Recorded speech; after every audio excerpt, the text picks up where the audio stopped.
So what is up mga amigo?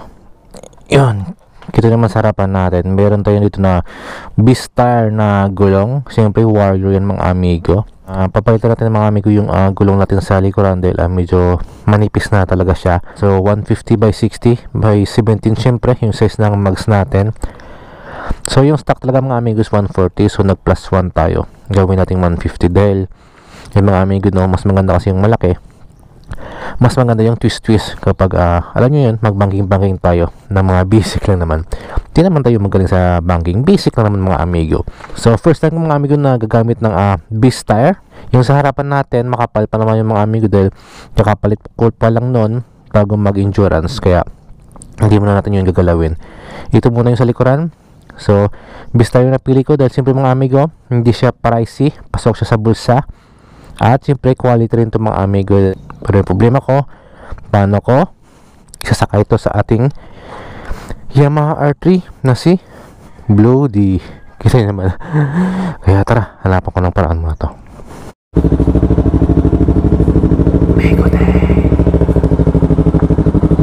So yung mga amigo, nagawa din natin ng paraan na maidala yung gulong natin na naka Yamaha R3. So nilagay ko siya sa ating yan, you know.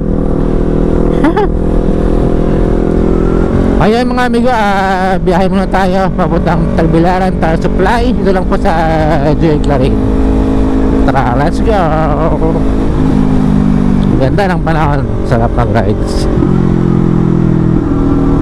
So mga amigo, kakabukas pa lang ng Tagbilaran, Tar Supply. So watch out kay Boss Jesse. Sobrang bait ng tao na yan. Tsaka yung misis nyo rin, si Termoto. Ito yung motor niya, Aerox. Asan na to? Sige, dalawa tayo. Asan man? Dito. Gawas. Sa gawas? Sa labas, sa gawas.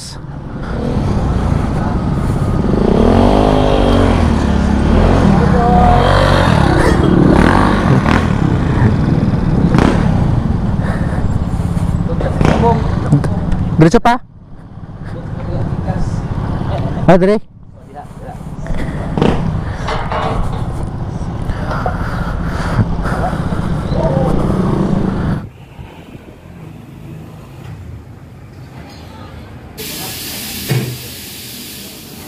Kapugi ng ating Yamaha R3.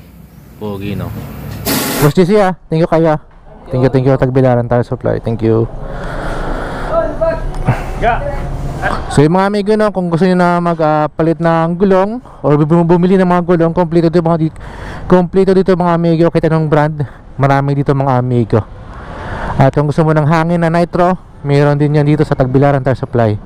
So ito mga amigo na ilagay na natin yung ating gulong. At yun know, ito na mga amigo, 150 by 70 150 by 60 17 inches po yung size ng mags natin dyan. Kaya tara, magpa-washing muna tayo dahil bukas masubukan yung gulong nito. Dahil bukas meron tayong rides kasama ang R3 Battalion. Ayos na. Double check. Okay naman.